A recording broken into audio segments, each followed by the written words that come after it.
우리 시원선거대에 참여한 감사합니다. 오늘 이렇게 하나님을 사모하여 주님 전에 나와 정성을 다해 예배하는 여러분들의 삶 속에 주님의 크신 은총이 그리고 부활의 기쁨이 충만하기를 간절히 바랍니다. 한 원로 목사님이 은퇴하시면서 하신 이야기입니다.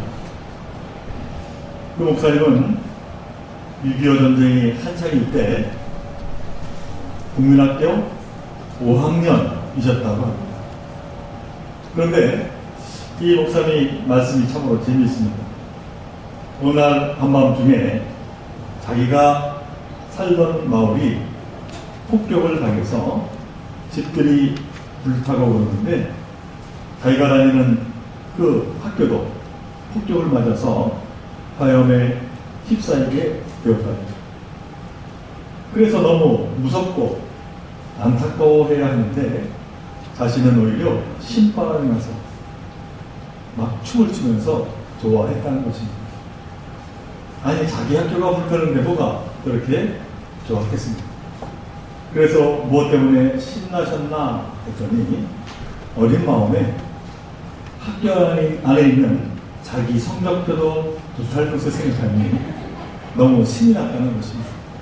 자기의 과거, 자기의 부끄러운 그 과거의 기록이 불에 다 없어지게 되면 이제는 자기 인생을 새롭게 시작할 수 있겠다라고 하는 생각을 그 어린 나이에 했다는 것입니다. 내 인생의 기록도 과거의 부끄러운 일들을 잊어버리고 내 인생의 역사를 다시 새롭게 쓰고 싶다고 하는 생각은 누구나 다 갖게 되는 생각이 아닌가 합니다. 사람은 누구나 기억하기도 싫고 다른 사람에게 말하기도 참으로 창피하고 부끄러워 그러한 일들이 있기 마련입니다. 사실 사람과 짐승 사이에 다른 것이 있다면 그중 하나가 사람에게는 염치라고 하는 것이 있어서 부끄러워할 줄 아는데 짐승들은 그렇지 않다라고 하는 것입니다. 그러니까 결국 부끄러워하는 것은 바로 제대로 된 사람이라는 그런 말이기도 합니다.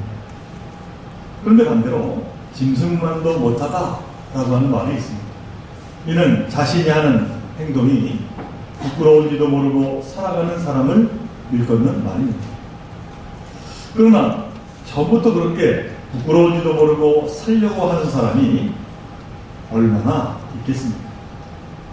그러니까 결국 문제는 우리가 살아가면서 무엇을 부끄러워해야 하는가라고 하는 것이 더 중요한 것 같습니다. 불효자식 하면 늘 떠오르는 이야기가 있습니다. 대부분 우리나라의 부모님들은 나는 배우지 못했지만 내 자식은 어떻게 해서라도 공부를 시키겠다 라고 하는 마음을 가지고 사신 분들이 참으로 많습니다. 그래서 시골에서 논 팔고 소 팔고 집 팔아서 자식들을 공부시키기 위해서 도시로 보냅니다. 그렇게 열심히 키워놨더니 자식이 방학이 되어 고향에 돌아와 부모님과 대화하다가 무심코 던진 말이 아니 왜 그렇게 무식해요? 했다는 이야기입니다. 물론 배우지 못했으니 지식으로는 무식하겠지요. 그러니 부모님처럼 뒤처지지 말라고 공부시키는 것이 아니겠습니까? 가끔 보면 잘난 자식이 부모가 무식하고 배우지 못한 것을 부끄러워하는 경우가 있습니다. 그런데 사실은 배웠든지 배우지 못했든지 그것이 문제가 아니라 사람 구실을 제대로 하지 못한 그것이 더 부끄러운 일이 아니지 않겠는가 하는 생각을 해봅니다. 못생긴 얼굴이 원망스럽다. 키가 작은 것도 원망스럽다. 집이 가난한 것이 창피하다. 이렇게 생각하는 사람들이 있습니다. 그러나 하나님께서 각각 개성에 따라 주신 것인데 얼굴 때문에 키 때문에 그게 얼마나 원망스러운 일이겠습니까? 또 좀 가난한 것이 뭐 그리 창피한 일이 되겠습니까? 우리가 살다 보면은 사업하다가 실패하기도 하고 또는 직장이나 결혼에 실패하거나 원했던 일에 실패하기도 합니다. 그래서 그것이 속상하고 창피하게 여겨지기도 합니다. 그러나 넘어지기도 하고 다치기도 하고 낙심하고 좌절하기도 하는 것이 인생사입니다. 그 누구나 다 겪는 일이다 라고 하는 것입니다. 오히려 창피한 것은 거기에 매여서 헤어나오지 못하고 이런저런 핑계와 한탄과 원망으로 세월을 보내는 삶이 사실은 더 창피한 것입니다. 그러면 우리가 정작 알아야 할 것은 진짜로 부끄러워야 할 일이 무엇인가 라고 하는 것입니다. 신앙생활도 이와 같습니다. 예수 믿는 분들 중에서 가끔은 이 신앙생활을 창피스러워하는 교우들이 있습니다. 교회에 나온 횟수는 제법인데 성경 말씀도 잘 모르고 기도도 할 줄 모르고 찬송도 잘 모르는 것을 창피스러워합니다. 그러나 사실 진짜 창피스러운 것은 교회에 오래 다녔어도 구원을 모르고 소망도 믿음도 없이 교회에 나오는 그 삶이 아닌가라고 하는 겁니다. 내일에 대한 확신이 없고 마음속에 기쁨도 없으며 받은 은혜에 감사가 없습니다. 예수를 믿고 사는 것과 예수를 모르고 살던 때와 전혀 변화가 없습니다. 뿐만 아니라 남 앞에서 예수 믿는 것을 숨기고자 하는 분들도 있습니다. 이것이 진짜로 부끄러운 일이 아니겠습니까? 그런데 이 말은 제 말이 아닙니다. 오늘 읽은 본문에서 사도 바울이 하신 말씀입니다. 바울은 오늘 본문 1장 16절을 통해서 이렇게 시작합니다. 내가 복음을 부끄러워하지 아니하노니 복음을 가지고 당당하게 살아간다는 것입니다. 거기에는 그럴 만한 분명한 이유가 있었습니다. 복음이 부끄럽지 않은 이유에 대해 사도 바울은 또 이렇게 이야기합니다. 이 복음은 모든 사람을 구원하는 하나님의 능력이 됩니다. 하나님은 우리에게 복음을 주셨고 그 복음을 믿는 사람들에게 하나님께서 선수 구원을 가져다 주신다라고 하는 것입니다. 하나님이 우리의 능력이 되시며 길이요 생명이 되신다는 것입니다. 제가 설교 중에 가끔 구약 성서 창세기에 나오는 아브라함의 아들 이삭에 대해서 말씀을 드립니다만은 창세기 26장에 보면 한 가문을 이끌고 있었던 이삭이 광야에서는 생명수라고 할 수 있는 우물을 블레셋 사람들에게 한 번도 아니고 여러 번 그냥 빼앗기는 장면이 나옵니다.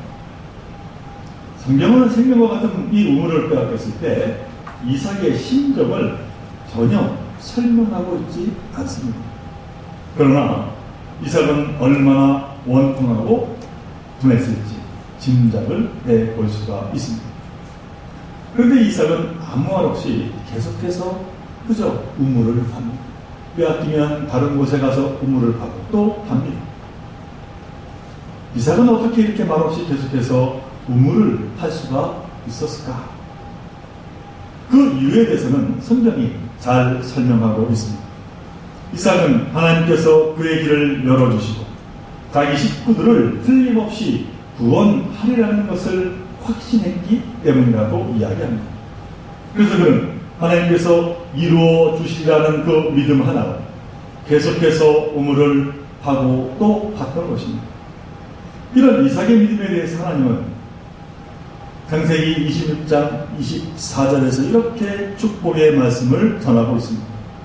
나는 너의 아버지 아브라함을 보살펴준 하나님이다.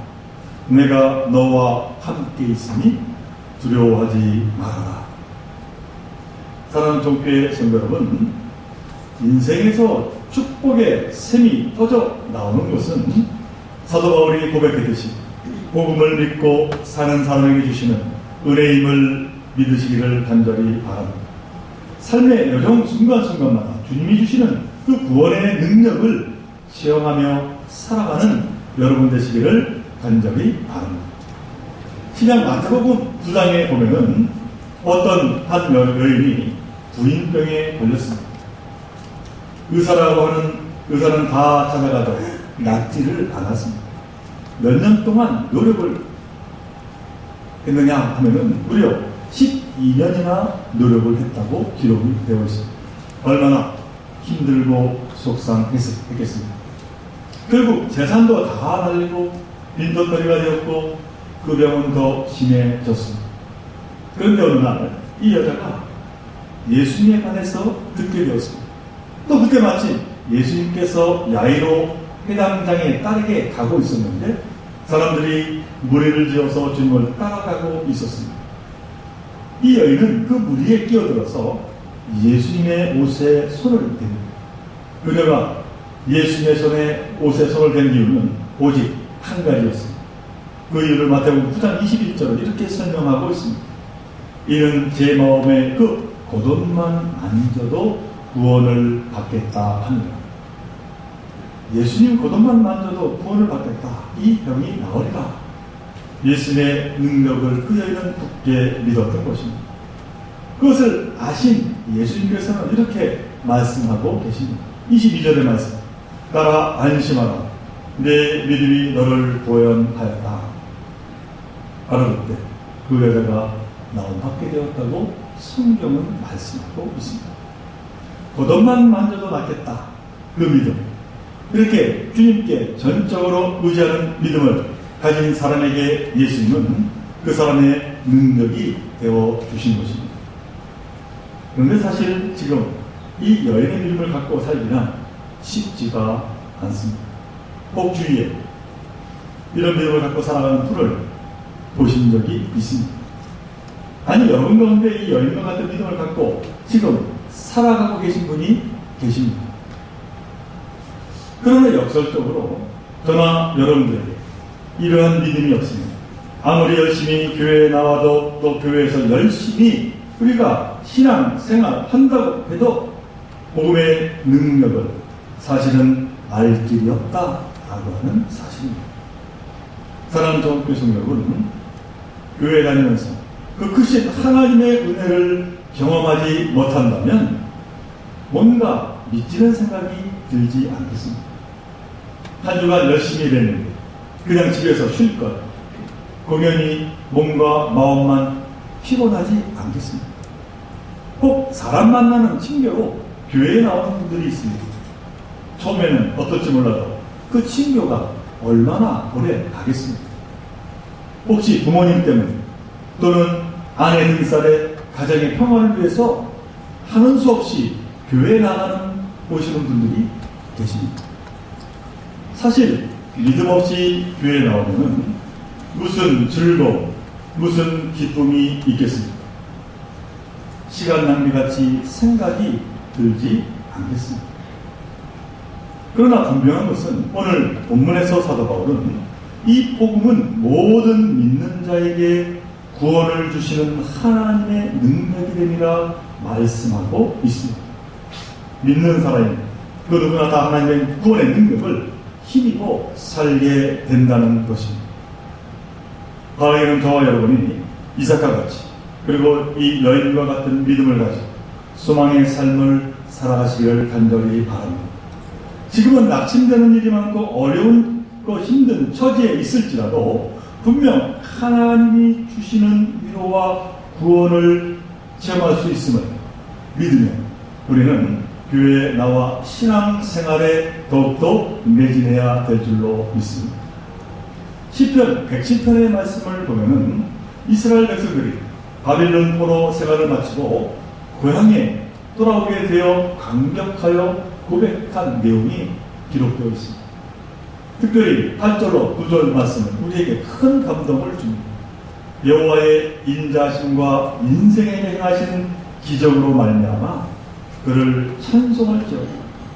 그가 사모하는 영혼에게 만족을 주시며 줄인 영혼에게 좋은 것으로 채워주심이로다.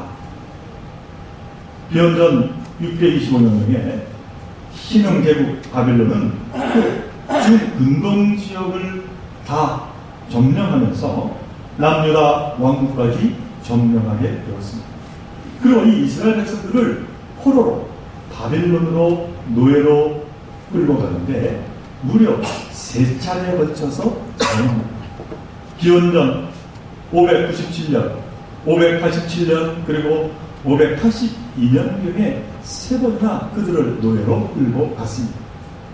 특히 유다의 마지막 왕이었던 시드기야 때 일어난 두 번째 이 바빌론 유수는 예루살렘 성은 다 완전히 파괴되고 성전에 있는 성물들은 모조리 약탈되는가 하면은 왕족이나 귀족이나 학자나 식자나 그 모두가 포로로 끌려가게 됩니다.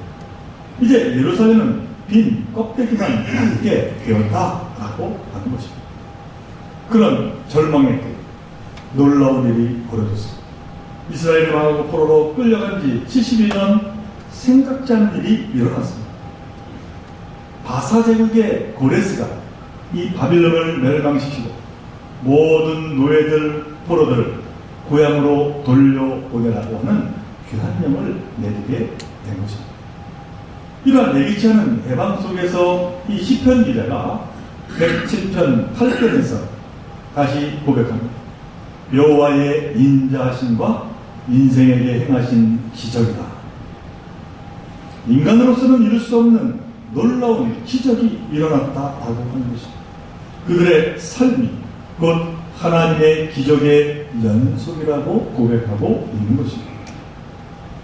그런데 이러한 기적이 실은 바로 저와 여러분들의 삶 속에서 날마다 일어나고 있습니다. 여러분들은 이 사실을 깨달아 알며 지금 살아가고 계십니다. 예전에는 암에 걸렸으나 치유되면 그것을 기적이라고 얘기했습니다. 그러나 지금은 암에 걸리지 않고 사는 것을 기적이라고 말하고 있습니다. 현재 심장마비 사망자 중에서 전조 증상이 전혀 없이 사망하는 사람들이 무려 10명 중에 3명이나 된다고 합니다. 이 말은 그냥 잠자다가 저 세상으로 가는 사람들이 계속 급증하고 있다라고 한 것입니다. 밤새 안녕입니다. 그러니 이처럼 저와 여러분들에게 오늘이라고 하는 이 새날 새 생명을 주신 것이 하나님의 은혜요 기적이지 않겠는가? 라고 하는 것입니다. 2000년 호주 시드니 올림픽 때 여자 다이빙에서 우승한 미국의 로라 윌킨슨이라고 하는 선수가 있습니다. 그녀는 올림픽이 시작되기 바로 몇 달 전에 그만 다리가 부러지는 골절상을 당했다고 합니다. 그러자 코치는 이 윌킨슨을 향해서 올림픽 출전은 불가능하겠다 그렇게 선언을 했습니다. 도저히 시합에 나갈 수 없는 상황이 되었기 때문에. 그런데 이 여인은 결코 포기하지 않았다고 합니다. 그는 하루도 수 없이 한 성경 구절을 묵상하며 재활 훈련을 했습니다. 그리고 그녀는 그 말씀에서 힘과 용기를 얻고 마침내 올림픽에 참가하게 되었습니다. 그리고 그 누구도 예상 못한 금메달을 따게 됩니다. 그녀는 금메달을 목에 건 것에 감격했지만 그보다도 하나님이 언제나 동행하시며 힘주시고 자기 생애의 기적을 베푸시는 그 놀라운 분이심을 그는 다시 깨달아 알며 감사했음을 그는 고백하고 있습니다. 그 윌킨슨에게 꿈과 희망을 주었던 그 성부는 다름 아니라 빌립보서 4장 13절의 말씀이었다고 합니다. 내게 능력 주시는 자 안에서 내가 모든 것을 할 수 있느니라.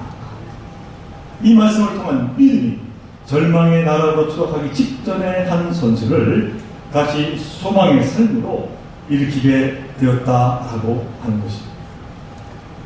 우리들은 매우 지혜로운 자 같으면서도 사실은 매우 어리석은 자가 아닌가 하는 생각을 해봅니다.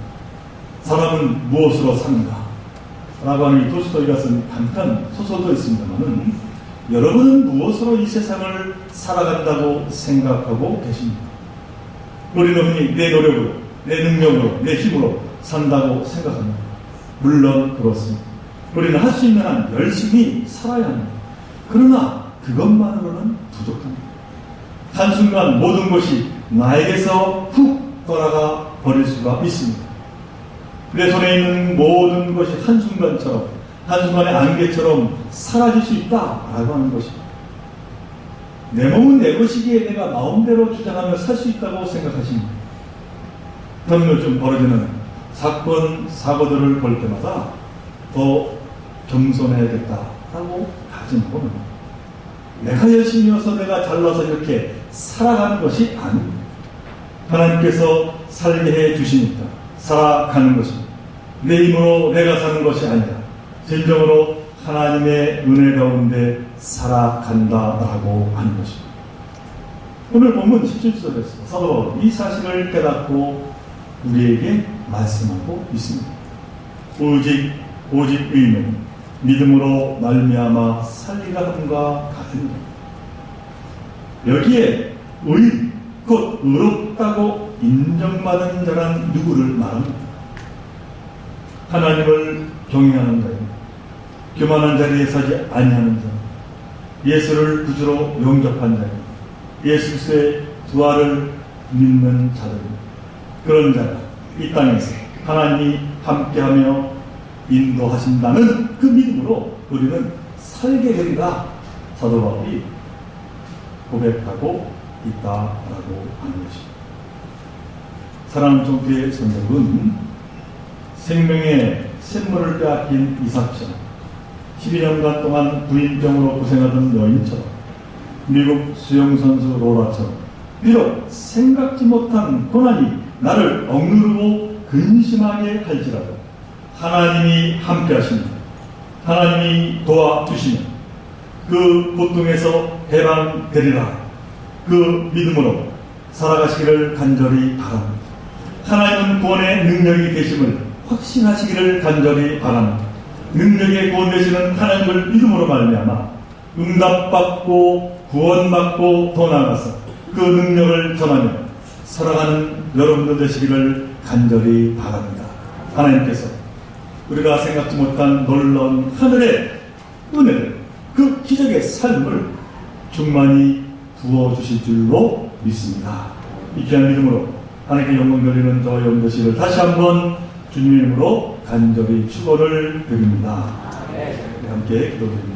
사랑하는 하나님, 오늘 사도 바울이 우리에게 하신 그 말씀, 하나님의 그 복음을 믿는 자에게 능치 못할 일이 없음을 우리에게 말씀하고 있습니다. 오직 의는 믿음으로 말미암아 살리라 말씀하고 있습니다. 이 말씀을 언제나 기억하며 믿음의 삶을 감당하며 하나님께 나아가는 저희들 모두가 되게 하여 주옵소서. 언제나 하나님께서 나를 지키시며 인도하심에 감사함으로 하나님께 영광 돌리는 저희들 모두가 되게 하여 주옵소서. 이 모든 것 간절히 바라볼 때마다 우리 예수 그리스도 이름으로 감사하며 기도하옵나이다. 아멘.